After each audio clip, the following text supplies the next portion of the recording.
Bem-vindos a Mindália Televisão. Hoje temos como convidada a doutora Maria João Dias. Vamos falar sobre a depressão, sobre a ansiedade e como vencer estes dois problemas. Antes de mais, doutora, muito obrigada por aceitar o nosso convite e estar aqui a partilhar connosco esta informação de como vencer a depressão e a ansiedade. Queres-nos falar um pouquinho disso?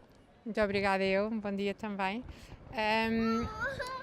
A maioria das pessoas que recorrem à hipnoterapia têm de facto queixas de ansiedade e depressão. E aquilo que nós fazemos na consulta de hipnoterapia é, para além de ter uma conversa inicial com a pessoa, é perceber de onde é que vem esta ansiedade ou de onde é que vem esta depressão. Ou seja, ir até à origem deste comportamento e não analisar o comportamento per si. Normalmente o que fazemos é pedir à pessoa para relaxar e para viajar no tempo, digamos assim, até à fonte, à origem destes comportamentos. Uma pessoa com depressão, por exemplo, relata sempre momentos na primeira infância onde teve uma situação difícil em casa, com os cuidadores, sentiu abandono por parte da mãe. Enfim, há uma série, um infindável número de acontecimentos que provocou uma tristeza muito grande durante aquela infância. Aquela criança guardou aqueles momentos e aquele momento de pesar e de tristeza, e é como se tivesse acumulado uma série de tristezas ao longo da sua vida. Depois, mais tarde, há um acontecimento qualquer, por exemplo, uma separação, que hoje em dia é tão comum, e a pessoa de repente fica com uma depressão e acha que a depressão se deve àquela separação. A depressão deve-se a um acumular de uma série de eventos que lhe provocaram uma enorme tristeza e que estão lá guardados no seu subconsciente.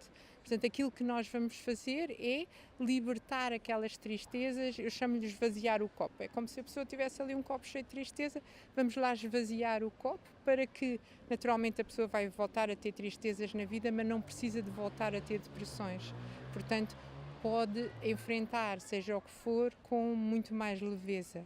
De uma maneira geral, uma pessoa com depressão, eu conto que passados 3 ou 4 sessões a pessoa esteja francamente melhor. Pode ainda não estar completamente bem, mas que esteja francamente melhor. A partir de uma segunda sessão, as pessoas referem um grande alívio. E a ansiedade, no fundo, é muito semelhante, não é? Ou seja, tudo tem uma origem. Não há ninguém que seja ansioso que não tenha razão para ser ansioso. Normalmente vive estados de alerta que já viveu na infância, seja lá por que motivo for, não é? E, portanto, aquilo que nós vamos fazer é confortar aquela criança, que aquele adulto já foi, para que agora se sinta mais em paz, esteja mais tranquilo e esteja mais capaz para viver a vida do dia-a-dia sem estar em permanente sobressalto. É muito comum nas sociedades de hoje, ou seja, verificamos uma enorme quantidade ou percentagem de pessoas com depressão, com ansiedade. Qual é a sua posição sobre este problema? É a chamada epidemia do século, não é? É de facto um assunto muito importante e que cada vez é mais gritante. Há cada vez mais pessoas que referem ter ansiedade e depressão, que referem inclusivamente ter que faltar ao trabalho, ter um absentismo mais elevado, ter que recorrer à medicamentação, à medicação e é uma pena, porque na minha opinião as pessoas vão tomando medicamentos, mas não tratam da origem daquele comportamento, não tratam do sintoma. E enquanto nós não tratarmos daquela origem, a maioria das pessoas só vão empurrando ali um bocadinho com a barriga, vão tomando comprimidos, vão suportando o stress do dia-a-dia, mas não melhoram, francamente. E a minha posição é que é importante ir perceber porque não há absolutamente nenhum comportamento que não tenha razão de ser. A maioria das pessoas dizem, eu sou assim, não há razão para eu ser assim, porque eu até tenho uma vida estável. Há sempre uma razão para ser assim. E estas razões ou estas memórias estão lá guardadas como se nós fôssemos aqui um computador e tivéssemos ali uma série de programações, que são as nossas memórias.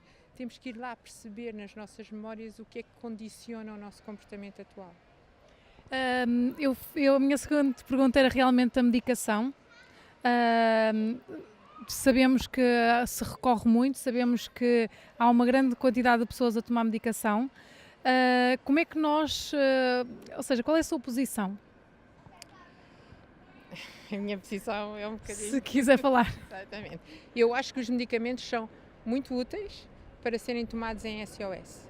Quando a pessoa está com um ataque de pânico e precisa de uma ajuda que seja naquele momento, eu acho que os medicamentos são muito úteis. E são muito úteis para SOS, não para uma toma continuada durante anos. Os antidepressivos, os estabilizadores do humor, eles todos têm contraindicações, não é?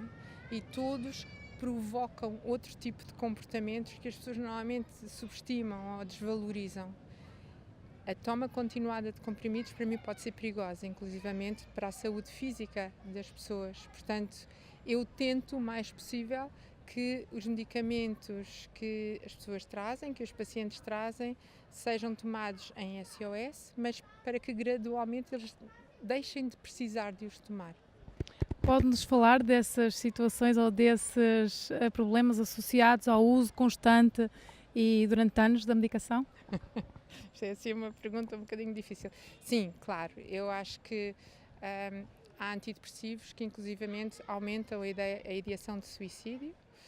Há antidepressivos que aumentam fatores de ansiedade, que diminuem a capacidade de nós lutarmos contra a nossa tristeza, a nossa ansiedade. Aquilo que deveriam fazer, de alguma forma, retiram-nos energia e é mais difícil lutar contra uma tristeza quando eu estou um bocadinho apático ou um bocadinho asténico, sem grande força, é mais difícil lutar contra isso, não é? Se for, mais uma vez, com uma toma continuada. Eu continuo a dizer que defendo em casos de SOS, mas em casos continuados eu acho que é vital e perceber porque é que eu tenho esta tristeza, ou este medo, ou esta fobia, ou os ataques de pânico, o que for.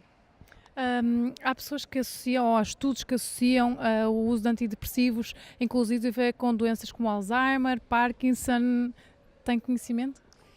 Eu tenho conhecimento, mas não posso manifestar-me porque teria que me basear em estudos. Sim, e eu não tenho acesso a esses estudos e é um bocadinho prematuro falar disto sem estar devidamente documentada, percebe? Sim. Mas sim, eu se puder nunca tomar um medicamento, é isso que eu faço. Sim.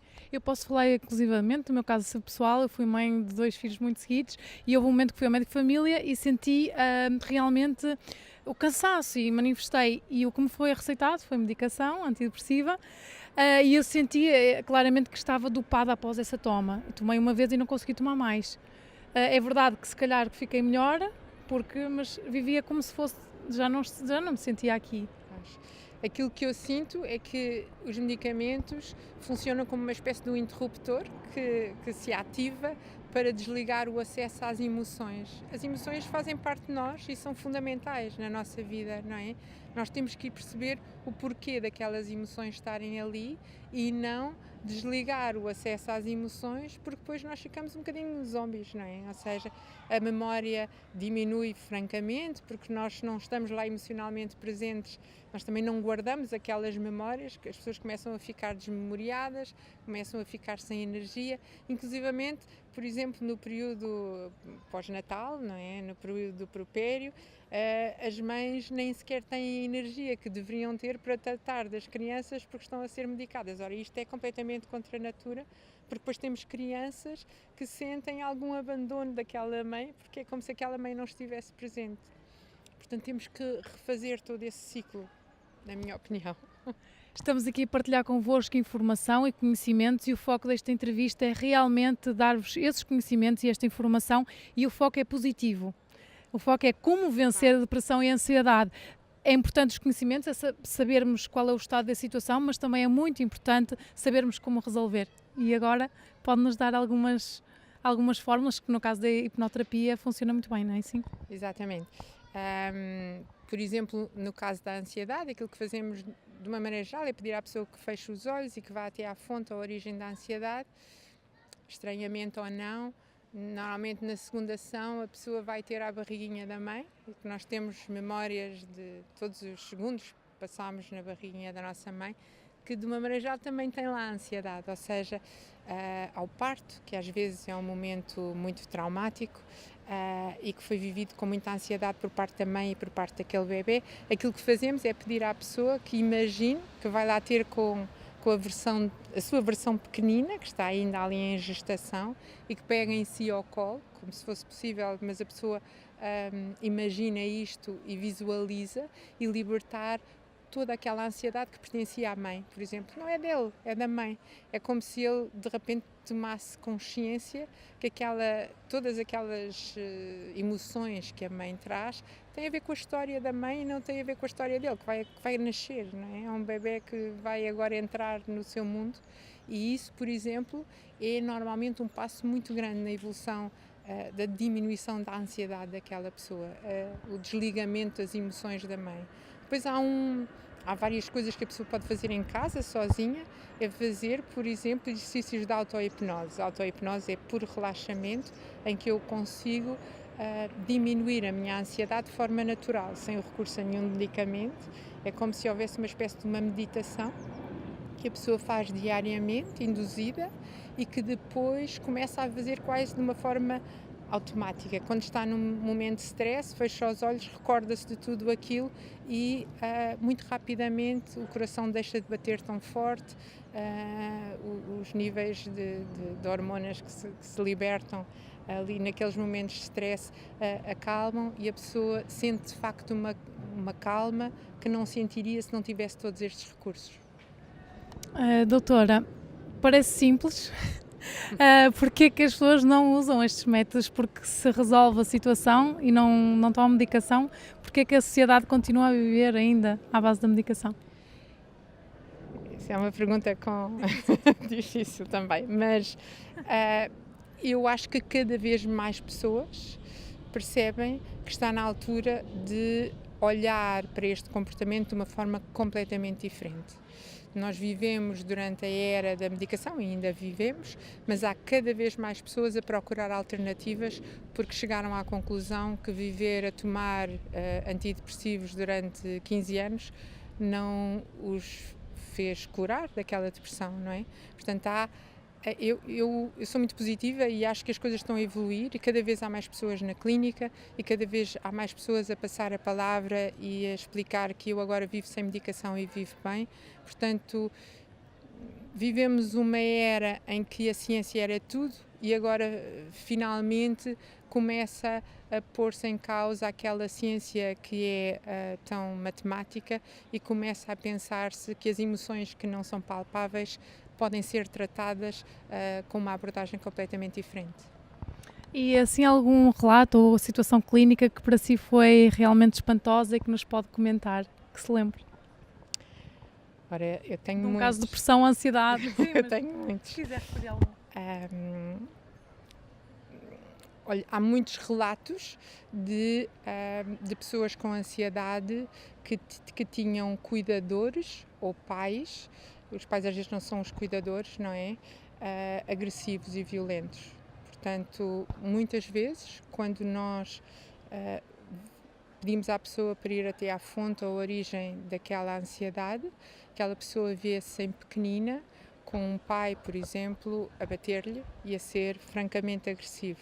E aquilo que fazemos, mais uma vez, é resgatar aquela criança daquela situação e, para além de libertar as emoções associadas àquele momento, olhar, fazer com que ela olhe para aquele pai de uma forma completamente diferente. Ou seja, é como se ela agora visse aquela situação toda como adulta e percebesse que aquele pai, também ele foi sujeito a muita violência e também ele tem muito medo com ele, e há como se um diálogo entre ele e o pai. Quando ele compreende tudo aquilo que o pai passou, há uma sensação de perdão muito grande. Quando há perdão, há uma libertação enorme de toda aquela situação e há uma paz enorme no coração daquela pessoa, e há inclusivamente uma modificação muito significativa no relacionamento em que ela tem presentemente com aquele pai. Isto em termos gerais, não é? Para não lhe estar a falar de casos concretos, mas isto é muito comum, infelizmente ainda é muito comum. Perfeito, doutora. Muito obrigada por ter partilhado aqui estas mensagens connosco e esta informação também. Obrigada. A todos vocês que nos acompanham aqui em Mindala Televisão, não se esqueçam, se gostaram deste vídeo, colocar gosto e também não se esqueçam de subscrever o nosso canal. Até já!